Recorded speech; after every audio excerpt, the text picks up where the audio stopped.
All right, this is going to be information about how to complete the WINT drawing assignment. And I'm going to set the stage for it because it's an important idea in our course. We'll talk about a lot, and we haven't talked about it yet. And so in our course, we see that in about 1900, early 1900s, scientists started to do experimental embryology.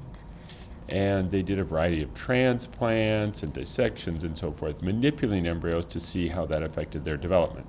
And one of the key takeaways from the early 1900s is there appear to be some signals going between cells. So that's a cell A and a cell B. There seem to be some kind of signals. And one of the terms they use is there seemed to be an inducing agent or an inducer. And in this experiment, it indicates that these transplanted cells were somehow sending a signal to the host cells and affecting their development. But a variety of results like this were obtained in the early 1900s, but then they were stuck. And they were stuck because at that time, the fields of genetics and biochemistry were just beginning to form. They were new fields, and they did not have the sensitive tools that they have today to powerfully analyze living cells. And so it was just impossible. And that's a big reason why the field of embryology throughout the 1900s, it had a good start to the 1900s, but then it just faltered and it kind of withered, and the leg that is that embryology, developmental biology leg, really kind of withered and became weak and kind of went backwards. And so we're going to talk about that. This WINT assignment is this idea of cells communicating, and WINT, we'll see, is a signaling molecule, a signaling factor that goes between cells.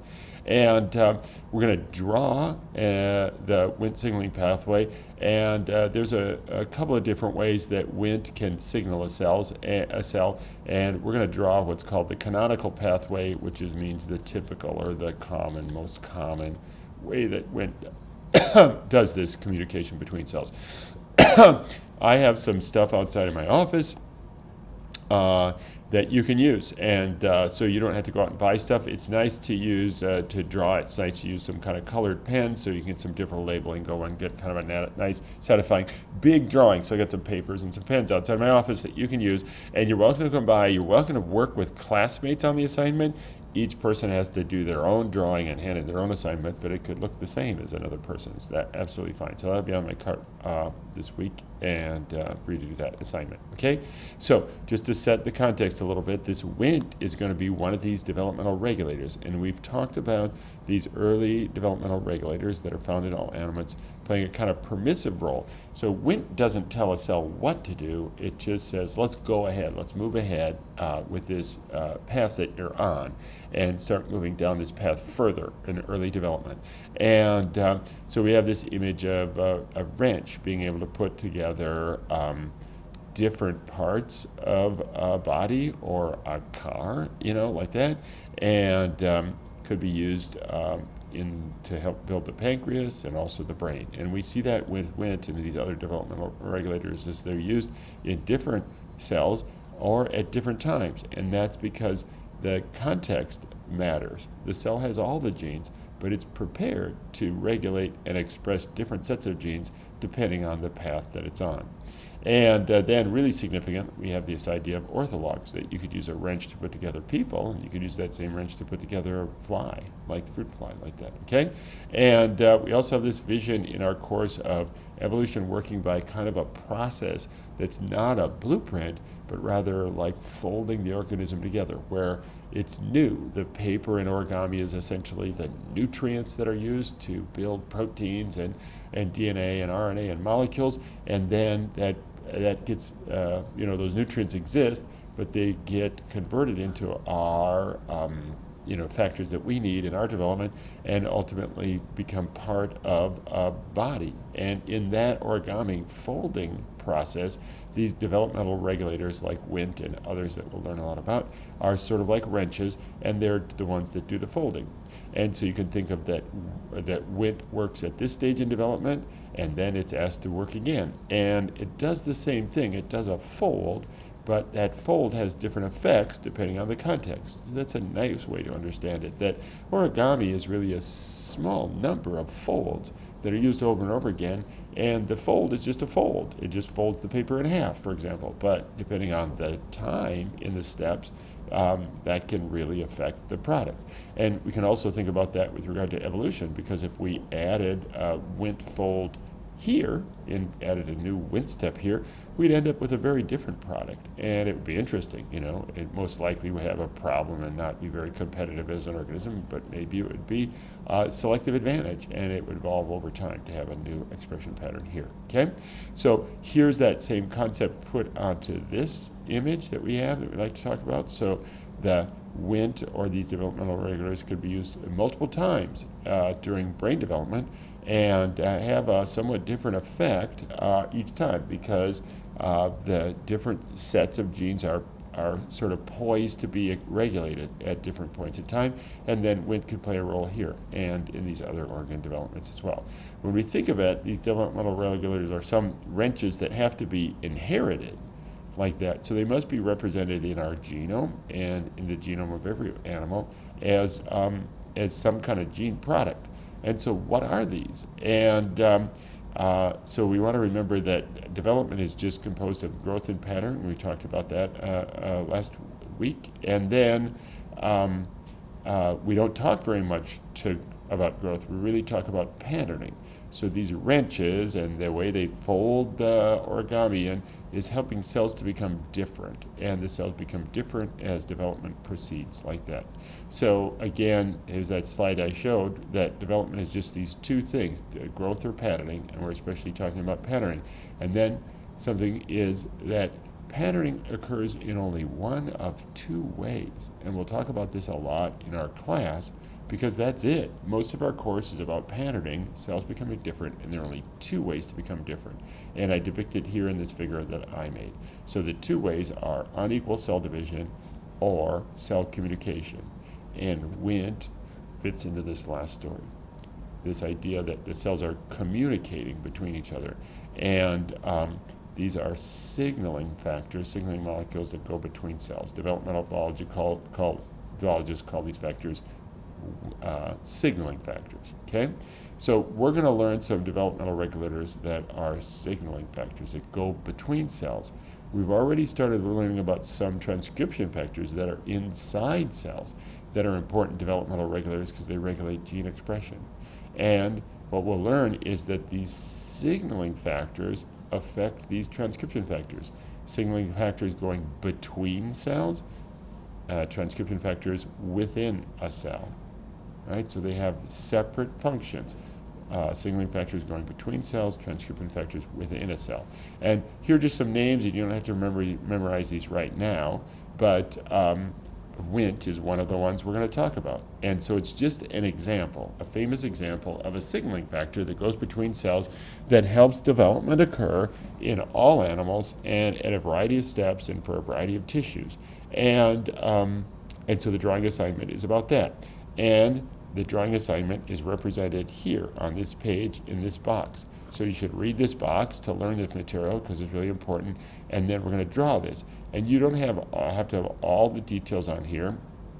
I'm going to emphasize the details, but your drawing is going to be this. And what this shows is it shows two cells, and it's really the same cell, and initially there's no Wnt, and then Wnt is added. Okay? So this is the cell that's going to respond, and we call this cell the target cell. That's going to make a response, and Wnt has to be made and released from another cell, source cell. So your drawing is not going to look exactly like this figure. It's going to look like this. Okay? So in your drawing, you'll have a cell over here, and this is called the source cell. And because Wnt is used multiple times in different settings, we call it a source cell because it could be a different cell depending on the stage. It's a specific cell, and it's really a population of cells that are the source cells that are going to make Wnt. And so in your drawing, you want to represent that Wnt is released from the source cell. So that's Wnt, and it's protein, and a bunch of it's getting released like that. That's Wnt. And that means this source cell, you can include this in your drawing, this source cell must be making Wnt protein, and so the ribosomes in that source cell must be using Wnt RNA, so Wnt mRNA, right? And there must be a bunch of it. And that Wnt mRNA must be being transcribed from the DNA. And so here's a Wnt gene, and it's getting transcribed into Wnt RNA, like that, to express it. So the source cell is synthesizing Wnt. It's expressing Wnt. And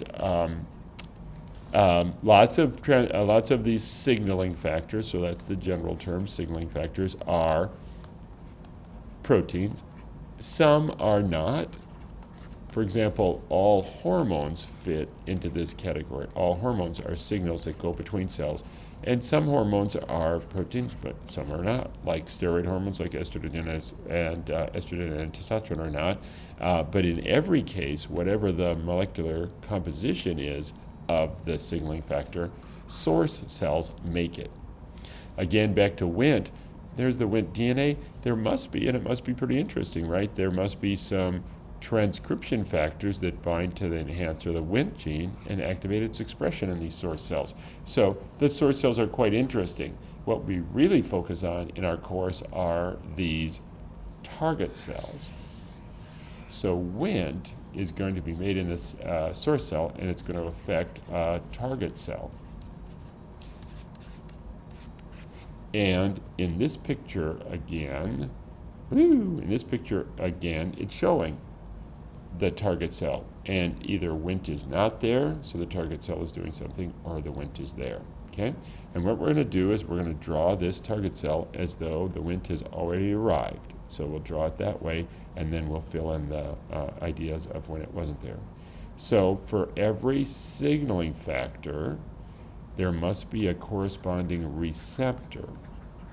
And the receptor is going to bind to this Wnt. Wnt will bind to the receptor, rather, and then there'll be a cell communication into the cell, and that cell communication is called signal transduction. And if you remember from intro bio, signal transduction is involved in a lot of cell responses, and there's going to be signal transduction, and then there's going to be some type of response in the target cell to the presence of Wnt. Okay, and so this is the Wnt receptor. It has a funny name. It's a protein, and the protein is named frizzled. So that should be part of your drawing, frizzled, and I'm trying to use some different colors because hopefully you can too. You can make this drawing at home if you have some different colors. Please don't go out and buy stuff. And you can be creative. You could use a piece of macaroni to represent Wnt in your drawing, and take a picture and send me the picture, because you can use multimedia if it helps you remember stuff like that. And I just made up that macaroni idea. But here's what happens when this is made, and you should make this Wnt binds the receptor on the target cell. And I'm going to erase this, and you should make your drawing on a big piece of paper, at least tape 2 pages together, so you can make big drawings, because now we want to look carefully into the target cell. And we are going to draw in the target cell the canonical pathway for Wnt. And that means the typical one, the most common one.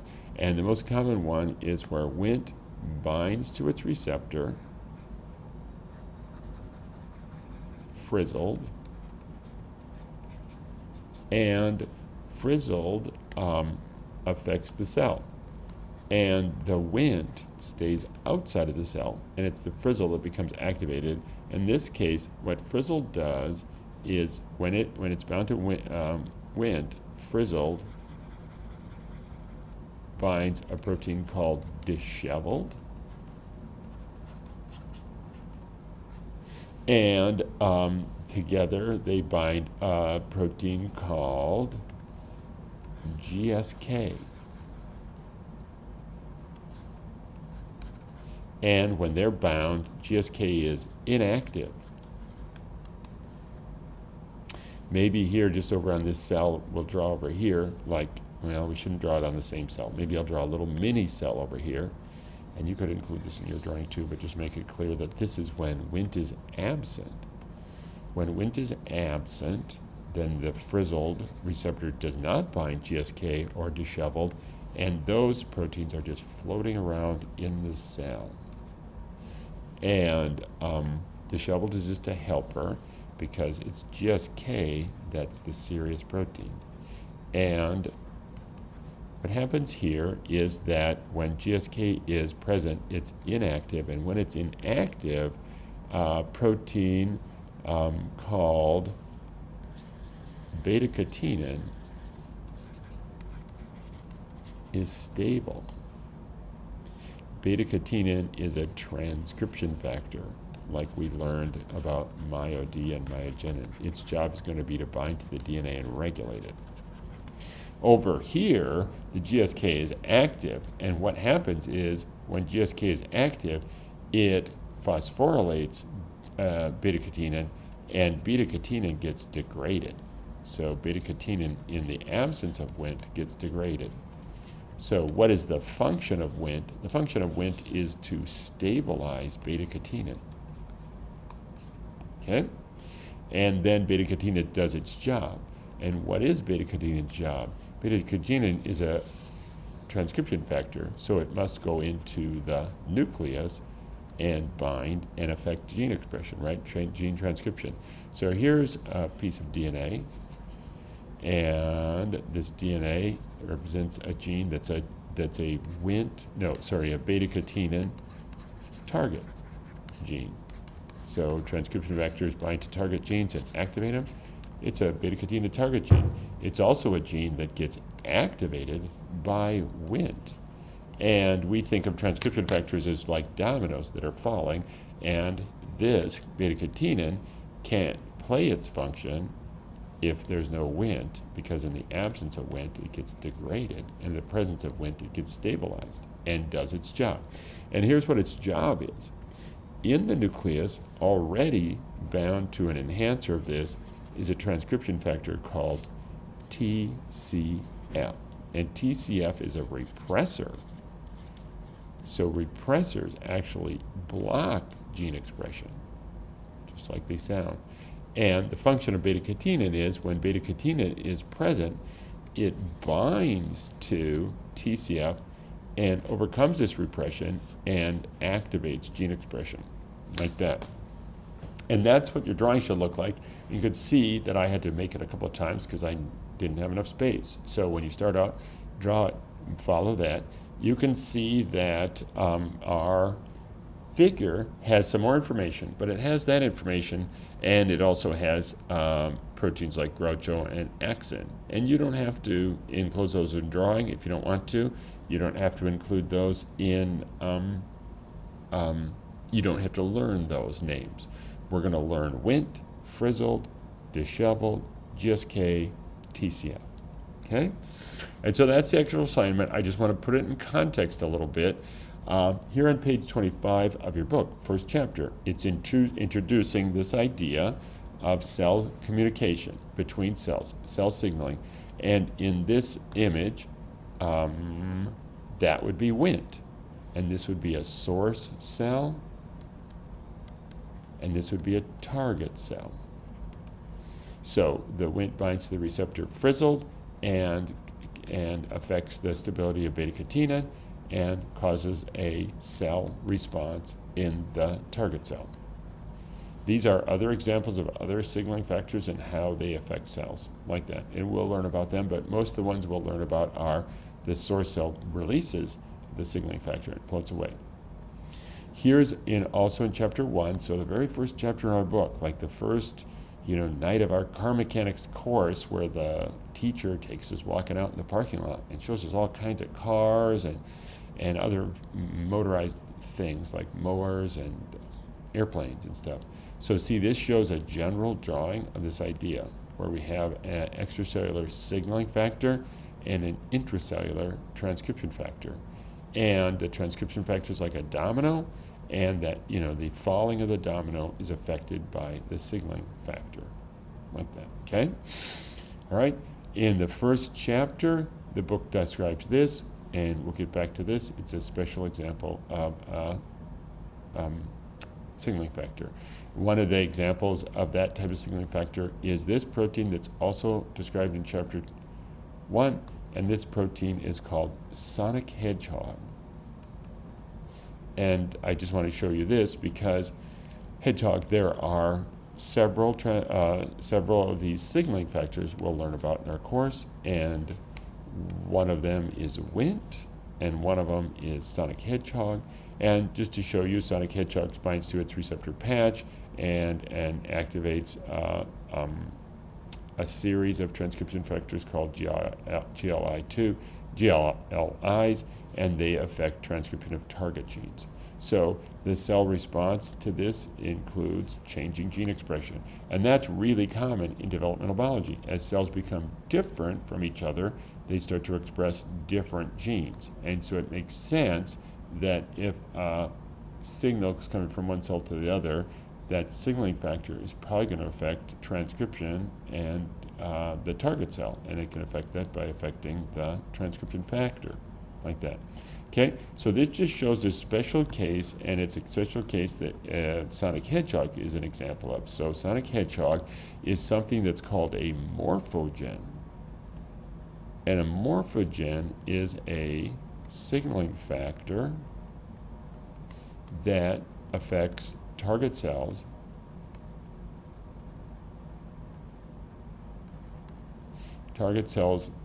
differently depending on the concentration of the morphogen. I'll just put sonic hedgehog. And so that's shown here. These are some cells all close together, and this is just showing that the source cell is not drawn, but it's right here, and the source cell is releasing the signaling factor, and the signaling factor is diffusing from the source cell. And so this graph shows the concentration of the morphogen, and the concentration of the morphogen is high right next to the source cell, and then it's lower further away. We'll learn that these signaling factors are unstable, so they only diffuse short distances in the small embryos before they get degraded and inactive. And this just shows that this cell sees a high concentration, this cell sees a lower concentration, lower and lower concentrations. And the book likes this analogy, that cells that see a high concentration have a blue fate, cells that see a middle concentration have a white fate, cells see a low concentration have a red fate.